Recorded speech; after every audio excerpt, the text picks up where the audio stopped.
The winter wind howled across the Wyoming plains, driving snow horizontally against the weathered siding of the Thorne Ranch. Jared Thorne dropped from his horse, his boot sinking into the frozen mud. He adjusted the gun belt hanging low on his hips, the leather worn smooth from years of quick draws and long rides. He had been gone 3 years, chasing bounties and running from ghosts, only to return to a home that should have been empty. Instead, smoke curled from the chimney, snatched away by the blizzard. Jared's hand hovered over the Colt on his hip. He didn't remember inviting guests. He mounted the steps, the wood groaning under his weight, and kicked the door open. The warmth hit him first, smelling of wood smoke and something unfamiliar, spices, ginger, and rice. A woman stood by the hearth. She froze, a cast-iron skillet in her hand. She wasn't the squatter he expected. She was Chinese, wearing a tattered, high-collared cheongsam that had once been fine silk but was now dull and patched. A fraying red scarf was wrapped tightly around her neck against the draft. Behind her, heads popped up from behind the sofa and the table. Jared counted them. 1, 2, 3. 8 children. They were a mix of ages, their features a blend of the woman's sharp elegance and something undeniably Western. They wore oversized, tattered shirts and trousers, clearly scavenged and sewn back together. "Who are you?" Jared's voice was gravel, unused to casual conversation. "And why are you in my brother's house?" The woman set the skillet down slowly, moving with deliberate calm despite the fear in her eyes. She ushered the children back. "My name is Mai Lin," she said, her English accented but clear. "And this was Arthur's home." "Arthur is dead," Jared said, the grief still a dull ache in his chest. "I buried him before I left. This land is mine." "I know," Mai Lin said softly. She reached into the folds of her dress and pulled out a worn envelope. "He told me you might come back. He said if you did, I was to give you this." Jared took the letter. He didn't look at it. He looked at the children. 8 pairs of dark, terrified eyes stared back. "Get out," he said. Mai Lin didn't flinch. "It is a blizzard, Mr. Thorne. The children will freeze. Not my problem." Mai Lin looked down at the smallest child, a girl clutching her leg, then back at the gunslinger. Her shoulders slumped, the fight draining out of her. "We have nowhere to go," she whispered, the sound barely audible over the wind. "But we will leave if you want." She began to herd the children toward the door. The smallest boy was shivering violently, his boots merely rags wrapped around his feet. Jared watched them move. He looked at the snow piling up against the window pane, white death waiting outside. He cursed under his breath, a harsh sound in the quiet room. "Wait," Jared barked. Mai Lin stopped, her hand on the latch. "The barn," Jared said, pointing a gloved finger. "It's dry. There's hay. You stay there tonight. Tomorrow, we sort this out." Mai Lin nodded, a flicker of relief crossing her face. "Thank you." Jared watched them trudge out into the snow, 8 small shadows and one woman in a red scarf, disappearing into the white. He slammed the door and walked to the fireplace. He opened the envelope. Inside was a marriage certificate, dated 10 years ago. Arthur Thorne and Mai Lin. And birth certificates for 8 children. Jared sat heavily in his brother's chair.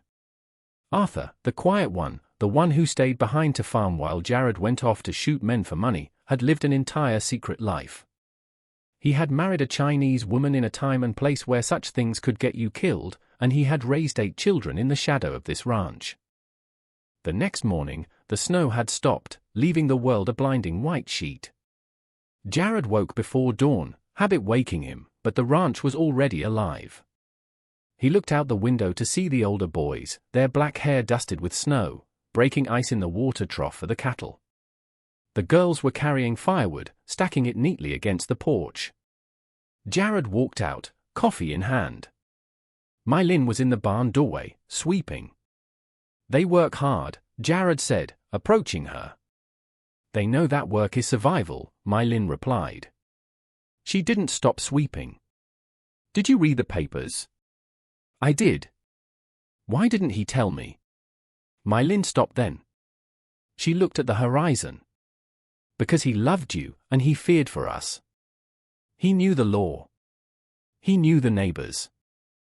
He wanted to protect his family. She turned her gaze to Jared. He said you were a dangerous man, Jared. But he also said you were a man of honor. Jared grunted. Honor doesn't feed 8 mouths. No, Mylin agreed. Work does. We will earn our keep until the weather clears. Then we will go.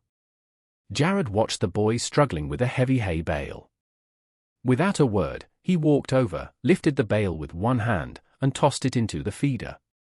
Come inside, he said to the boys. Breakfast. The kitchen was crowded. Jared sat at the head of the table, feeling like an intruder in his own home. Mylin served a porridge made of rice and water, kanji, she called it, along with the bacon Jared had fried. The children ate with a hunger that spoke of months of rationing. What's your name?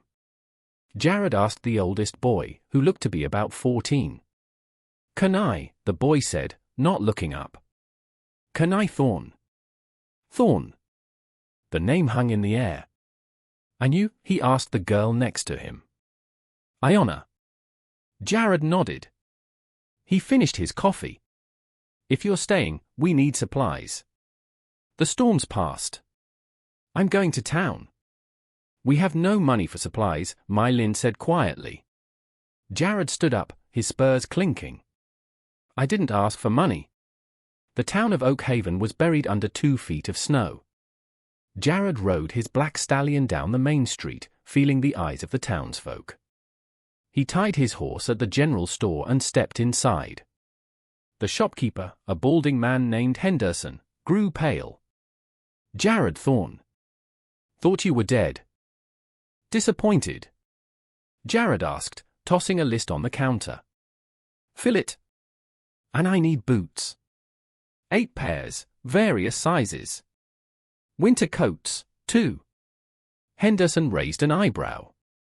Starting an orphanage out there, Jared? None of your business. As Henderson gathered the supplies, the bell above the door chimed. A man walked in, flanked by 2 hired guns. He was dressed in a pristine wool coat with a fur collar. Darius Holt. The man who owned half the county and wanted the other half. Well, Holt sneered, his voice smooth as oil. The prodigal gunslinger returns. I heard Arthur passed. Shame. He was a stubborn man. Holt, Jared acknowledged with a nod. I assume you're here to sell, Holt said, stepping closer. I made Arthur an offer before he died. I'll make you the same one. Fair price for the land. You can take your money and go back to whatever hole you crawled out of. Not selling, Jared said. Holt's eyes narrowed. You have no one to run that place, Jared. It's a wasteland. And I hear rumors. Rumors that Arthur left behind a mess. Squatters. Jared turned slowly to face him. They aren't squatters. They're family. Holt laughed, a cold, sharp sound. Family? The China woman and her brood? Arthur's shame is what they are. It's an abomination, Thorn. The whole town thinks so. You think you can play house with them and keep your standing? Jared's hand twitched near his holster. The 2 men behind Holt tensed. Careful, Holt. You know who I am. I know you're one man, Holt said, his smile vanishing. And winter is long. Accidents happen. Jared paid for his supplies and rode back to the ranch, his jaw set tight. When he arrived, the children were waiting on the porch. He tossed the bundle of boots and coats to them. It was like Christmas. The joy on their faces as they pulled on boots that didn't have holes was something Jared hadn't expected to feel. Mylin stood in the doorway, watching him. You bought them clothes. Can't have them freezing, Jared muttered. Holt was in town. He knows you're here. My Lin's face paled. He threatened Arthur many times. He wants the water rights on the South Ridge. He's not getting them, Jared said. But he's right about one thing. I can't run this place alone. And you can't run it without protection. He looked at her, really looked at her. She was thin, exhausted, but her eyes held a steel that reminded him of the toughest men he'd ridden with. We make a deal, Jared said. You and the kids run the house, help with the stock. I handle Holt and the heavy work. We split the profits. You stay in the house. No more sleeping in the barn. My Lin studied him. Why? Because Arthur was my brother, Jared said. And I wasn't there when he needed me. I won't fail him again. The weeks passed, falling into a rhythm. Jared taught the older boys, Kanai and Jory, how to mend fences and shoot a rifle. My Lin taught Jared how to make dumplings and how to listen. The house, once cold and silent, was now filled with noise, laughter, arguments, the thumping of feet. Jared found himself softening. He let the youngest girl, barely 4, braid his hair while he sat by the fire. He listened to My Lin sing lullabies in a language he didn't understand but felt in his bones. But the winter peace was fragile. One evening, a rock shattered the front window. Attached was a note, "Get the filth out, or we burn you out." Jared stood on the porch, rifle in hand, staring into the darkness.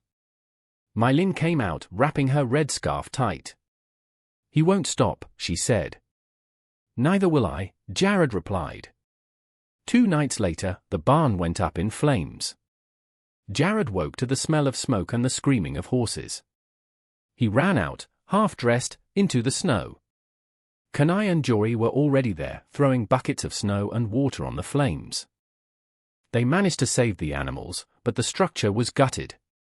Jared stood in the ashes, his rage a cold, hard knot in his stomach. He turned to saddle his horse. "Where are you going?" My Lin grabbed his horse's reins. "To kill him," Jared said. "It ends tonight." "No," My Lin said firmly.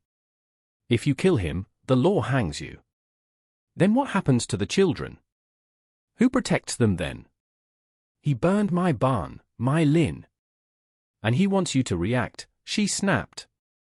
"He wants you to be the violent gunslinger so he can justify killing you. We fight him, yes. But we do it smart." Jared looked down at her. "How?" "We have Arthur's journals," she said. "He wrote everything down. Every threat, every bribe Holt offered the sheriff, every stolen acre. Arthur was building a case. He just didn't live long enough to present it." The next morning, Jared and My Lin rode into town, not to the saloon, but to the courthouse. They found Judge Morrison, a man known for being cranky but honest. "This is quite a file," Morrison said, adjusting his spectacles as he read Arthur's detailed notes. "But without a witness to confirm the intimidation, it's just the writings of a dead man." "I am the witness," My Lin said, stepping forward. Morrison looked at her kindly but sadly. "Mrs. Thorne, a jury in this territory, they might not take the word of a Chinese woman over a man like Darius Holt." "They will if there's another witness," a voice croaked from the doorway. An old woman stood there, leaning on a cane. It was Widow Higgins, who lived on the edge of town. "Holt burned my husband's workshop 10 years ago to get our land," she said. "I was too scared to speak up. But I saw what he did to the Thorne Ranch last night. I'm done being scared." The trial was set for the following week. Holt was furious. He stalked the town like a caged tiger. The night before the hearing, Jared sat on the porch, cleaning his Colt. "He'll come tonight," Jared said.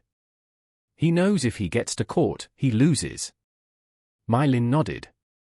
She had sent the younger children into the cellar.